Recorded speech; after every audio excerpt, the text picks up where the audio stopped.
कई बार जब आप सच्चे हैं, सही हैं और आप चाहते हैं कि आपका कोई काम हो जाए और वो नहीं होता। ऐसी स्थिति में जब आपको कोई रिज़ल्ट नहीं मिलते, आपको आपके मनचाहे रिज़ल्ट नहीं मिलते, उस वक़्त आप क्रोध में आके परमात्मा पर ही डाउट करते हैं और परमात्मा के प्लान पर ही डाउट करते हैं और बहुत लंबी-चौड़ी परमात्मा से शिकायत रखते हैं कि आपने मेरा ये काम नहीं करा। और उस शिकायत में कहीं न कहीं क्रिएटर के प्रति एक कि वो गलत है, इस तरह का भाव होता है। भगवान अनफेयर हैं, उन्होंने गलत किया है। इस भाव के साथ आप अपनी प्रेयर्स या अपनी शिकायतें परमात्मा से रख रहे होते हैं, क्योंकि ज़िंदगी में कुछ ऐसा हुआ होता है जो आपको लग रहा होता है कि बिल्कुल गलत हुआ है, इसे अलग तरीके से होना चाहिए और जो नहीं हुआ। ऐसी स्थिति में आपका जो दिमाग है, वो भी जब आपको सपोर्ट करने लगता है और इसी तरह की चीज़ें तलाशने लगता है, जिस पर आप परमात्मा पर, क्रिएटर पर, उसके प्लान पर, हर चीज़ पर डाउट करें। क्योंकि इस दुनिया में सब कुछ है, सब कुछ है। हर चीज़ के 2 पहलू हैं और दोनों पहलू बड़े पावरफुल हैं। आप अगर परमात्मा से शिकायत कर रहे हैं, तो उस वक़्त पर आपका माइंड भी इस तरह की चीज़ों की खोजबीन में लग जाएगा जो आपको सपोर्ट करे। यानी आपको ये बताएँ कि हाँ, कितना अनपरफेक्ट है परमात्मा का प्लान, हाँ, कितने गलत है परमात्मा, हाँ, कैसे मेरे साथ कितना अनफेयर हुआ और कुदरत ने कुछ नहीं करा। यानी आपका माइंड भी आपको सपोर्ट करने लगता है और वो इसी तरह की चीज़ें ढूँढ-ढूँढ के आपके सामने पेश करने लगता है और जो कि संभव है वो पेश कर सकता है, क्योंकि ज़िंदगी में ऐसा बहुत कुछ है, हर चीज़ के 2 पहलू हैं। कोई भी चीज़ पूरी तरह से सफ़ेद या काली नहीं है। तो आसान है, तो माइंड ढूँढ लेता है इस तरह की चीज़ें। जब आप इस तरह की मनोस्थिति में होते हैं, उस वक़्त पर ओराइन ग्रुप का आपके ऊपर कंट्रोल करना बहुत ईज़ी हो जाता है। इस चीज़ को हम ऐसे समझ सकते हैं, जैसे आप सच्चे थे, सही थे, लेकिन किसी ने आपके ऊपर कोई झूठा इल्ज़ाम लगाया और समाज ने उसे सच मान लिया और आपके ऊपर उँगली उठाई। उस वक़्त आपका मन क्रोध से भर गया कि मेरे साथ ऐसा क्यों? मैं सच्चा था, मैं सही था, फिर भी सारी दुनिया मेरे अगेंस्ट है और उसकी फ़ेवर में है जो गलत था, जिसने झूठ बोला। इस तरह की स्थिति में क्या होगा कि उस व्यक्ति का जो विश्वास है परमात्मा से डगमगा जाएगा और ऐसी स्थिति में उसका माइंड भी अगर थोड़ा-सा भी नेगेटिविटी की तरफ झुका हुआ है, तो उसका माइंड भी उसे सपोर्ट करेगा और इस तरह की चीज़ों को लेकर उसके सामने आएगा। ऐसी स्थिति में अगर वो व्यक्ति कुदरत से, क्रिएटर से प्रेयर्स भी कर रहा है, तो भी संभावना है कि ओरियन ग्रुप के थ्रू उसको मैसेज मिलने लगे।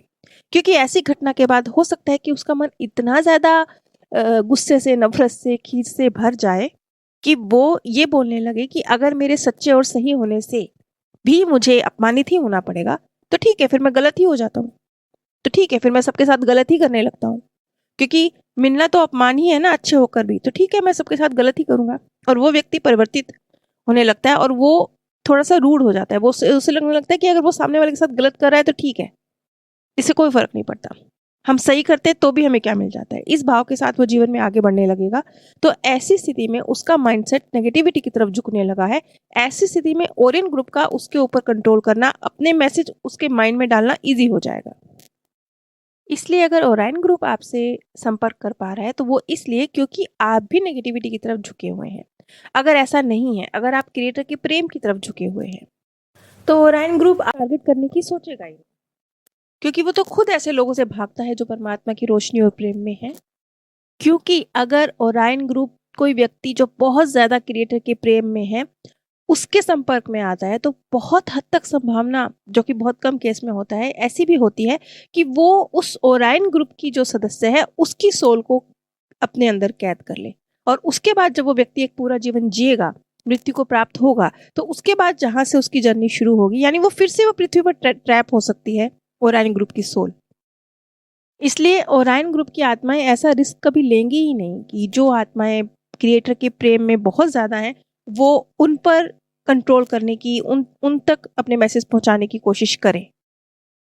लेकिन ओराइन ग्रुप के जो मुख्य टारगेट होते हैं, वो इस तरह की आत्माएं हैं जिनके हाथ में बहुत ज़्यादा पावर है, जिन्हें हम सेलिब्रिटी कहते हैं या पॉलिटिशियंस, या वो लोग जो उच्च रैंक पर हैं, जो अपनी पावर का इस्तेमाल कर सकते हैं समाज में किसी भी रूप में चाहे धन की, चाहे पॉलिटिकल पावर, चाहे एक सेलिब्रिटी के रूप में उनकी समाज पर छाप हो। तो जो इस तरह के लोग हैं, जो इस तरीके से बहुत बड़े स्तर पर लोगों की मानसिकता पर काबू पा सकते हैं, उस तरह के लोगों को अपना टारगेट बनाते हैं। क्योंकि ये स्वाभाविक है, यदि कोई बहुत बड़ा सेलिब्रिटी है जिसको करोड़ों लोग फॉलो करते हैं, अगर ओराइन ग्रुप उस एक सेलिब्रिटी के माइंड को कंट्रोल में कर लेता है, वो अगर उनके इशारों पर नाचता है, तो बाकी के जो करोड़ों लोग जो आंखें बंद करके उस सेलिब्रिटी को फॉलो कर रहे हैं, वो एक तरह से ओराइन ग्रुप को ही फॉलो कर रहे हैं।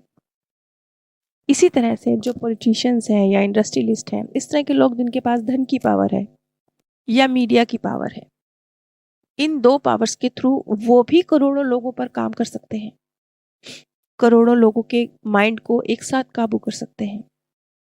इसलिए जो ओराइन ग्रुप है उसका जो मुख्य टारगेट होती है वो इसी तरह के लोग हैं जिनके हाथ में किसी न किसी तरह से, चाहे धन की हो, चाहे राजनीति की हो, किसी भी रूप में पावर है।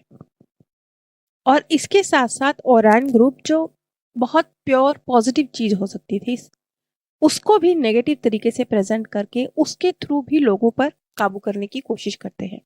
जैसे कि सेक्स, जो कि एक आत्मा को उस सोल वर्ड से धरती पर लाने की वजह है और प्रेम का ही एक रूप है। लेकिन जैसे कि अब तक हमने जाना कि हर चीज के दो पहलू होते हैं, तो एक तरफ जो सेक्स की भावना है, जो प्रेम का रूप है, उसका एक नेगेटिव पहलू भी है जिसको ओरियन ग्रुप के द्वारा तैयार किया जाता है। उसे मैनिपुलेट किया जाता है कि किस तरीके से व्यक्ति के अंदर सेक्स को लेके या तो बहुत बुरी फीलिंग्स हैं कि ये बहुत बुरी चीज है, उसको एक स्वाभाविक चीज से दूर कर दिया जाए, या फिर वो उसके प्रति बहुत ज्यादा झुकाव है उसका, जो उसको एक स्वाभाविक प्रेम से दूर कर रहा है। क्योंकि जब बहुत गहराई से वो सेक्स में सिर्फ उसी के विषय में सोच रहा है, तो वो प्रेम भी नहीं सोच रहा, वो प्रेम की भावना से भी दूर है। और ये इस तरीके से भी सेक्स के द्वारा भी दूसरे के माइंड को कंट्रोल किया जाता है और उसकी जो पॉजिटिव फीलिंग्स हो सकती हैं, जो उसका एक पॉजिटिव रूप हो सकता है, उससे उसको दूर किया जाता है। अब अगर इन सारी बातों पर आप ध्यान दें तो आप निचोड़ निकालें, इन सारी बातों का एक निचोड़ निकालें, तो निचोड़ आपके हाथ में ये आएगा कि किसी भी तरह की फीलिंग्स, किसी भी तरह का इन्फ्लुएंस, किसी भी तरह की कोई ऐसी वस्तु जो आपको बहुत ज़्यादा अट्रैक्ट कर रही है, या किसी भी सेलिब्रिटी या किसी व्यक्ति के प्रति दीवानगी, हर चीज के जो दो पहलू हैं, ओरियन ग्रुप उसका जो नेगेटिव पहलू है उसे सामने वाले के माइंड में पॉजिटिव बना के डाल के, कि उसे ये गलतफहमी हो जाएगी ये पॉजिटिव रूप में है, और उसके प्रति उसको आकर्षित करता है। और कई बार क्योंकि व्यक्ति जो खुद नेगेटिव तरीके से सोच रहा है, चीजों को नेगेटिव तरीके से उनका आंकलन कर रहा है, उसके लिए इस ट्रैप में फंसना बहुत ईजी हो जाता है। तो अब हम क्या करें? अब हमें, जैसे कि रा ने एक स्थान पर कहा था कि कोई भी भावना, कोई भी विचार, कोई भी परिस्थिति, आप उसके दोनों पहलुओं पर नजर डालें, अच्छा भी और बुरा भी, सीधा भी और उल्टा भी, दोनों पहलुओं पर नजर डालें, तो आप संतुलन बनाए रखेंगे, एक बीच का एक रास्ता निकाल लेंगे। और ये संतुलन बहुत जरूरी है। ये संतुलन क्यों जरूरी है? क्योंकि अब आप नेक्स्ट डायमेंशन में जाने की तैयारी कर रहे हैं ना, पृथ्वी को छोड़कर, तो जहां पर